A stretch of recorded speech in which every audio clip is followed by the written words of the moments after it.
আসসালামু আলাইকুম। কেমন আছেন বন্ধুরা? আশা করি সবাই ভালো আছেন। 40 কেজি ডিজিটাল স্কেল কেন ব্যাটারিতে চার্জ থাকে না? আমি সেই জিনিসটা ভিডিওতেই এখন দেখাবো।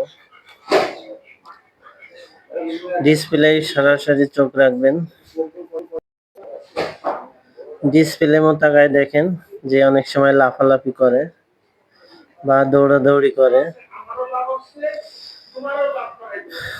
কি কারণে দৌড়াদৌড়ি করে বা লাফালাফি করে আমি সেটা ভিডিওতে দেখাবো। সুইচটা পাল্টাই দিলাম। প্রথমত সুইচের সমস্যা ছিল, সেটাও পাল্টাই দিলাম। নতুন সুইচ লাগালাম আমি এখন। লাগানোর পরে যে জিনিসটা আপনারা খেয়াল করবেন অবশ্যই, ব্যাটারি লাইনটাও খুলে দিলাম। আমি এখন নতুন ব্যাটারি লাগাবো। অবশ্যই ভিডিওটা ভালো লাগলে লাইক, কমেন্ট, শেয়ার করবেন। আমি এখন নতুন একটা ব্যাটারি লাগালাম, ডিজে কোম্পানি। ব্যাটারিটা মোটামুটি ভালো, অনেকটাই ভালো ব্যাটারিটা, ডিজে কোম্পানি ব্যাটারি। এই যে নতুন ব্যাটারি লাগালাম, লাগানোর সাথে সাথে ডিসপ্লে দেখেন 3.57 আসছে। আবার চালু করলাম 3.66।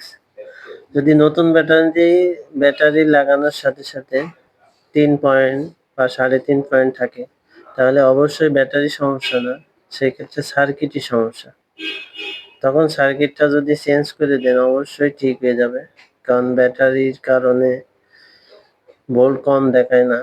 আমি যখন লাইনে লাগাচ্ছি তখন কিন্তু 4.5-5 পয়েন্ট আছে, তার মানে সার্কিটেই সমস্যা, ব্যাটারিতে কোনো সমস্যাই নেই। কারণ এটা হচ্ছে কমন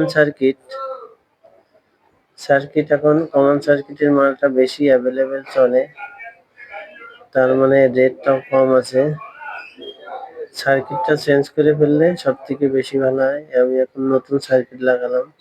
লাগানোর পরে আমি যে জিনিসটা দেখাবো, এই চালু করলাম, করার সাথে সাথে দেখেন 4.63 আছে, তার মানে সার্কিটের সমস্যা, এটা কোনো ব্যাটারির সমস্যা না।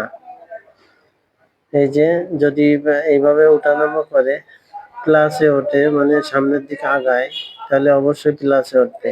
আল্লাহ হাফেজ।